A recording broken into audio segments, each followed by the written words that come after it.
you ever wondered how far someone could fall and still be okay? It was Christmas Eve, 1971, and Julianne Kopka and her mother boarded an airplane headed for an inland city in Peru. About midday, however, the plane encountered a lightning storm. Now, lightning hits planes all the time without incident, but this time was different. The plane's engine caught fire, leading it to fall apart and Julianne to be sucked outside. Somehow through all of this, she was still strapped to her seat, and she fell for 3 kilometers, or almost 2 miles, into the Amazon rainforest below. When the teenage girl came to, she found herself on the forest floor. Surprisingly, she had only minor injuries. But now began the grueling task of finding help. The Amazon rainforest is home to many poisonous snakes and venomous reptiles, but the girl was not afraid.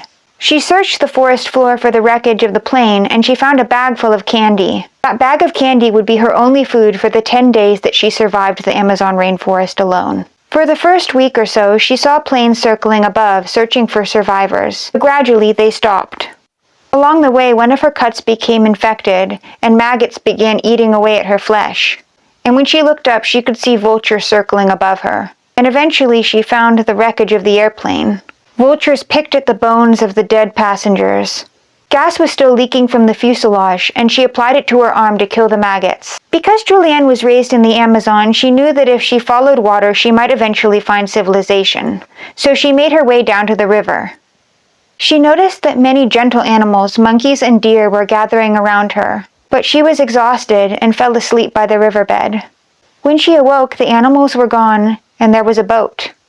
Weak and beyond exhausted, she lay down in the boat, hoping beyond hope that the owner would soon return. The next day, 3 Peruvian loggers found her.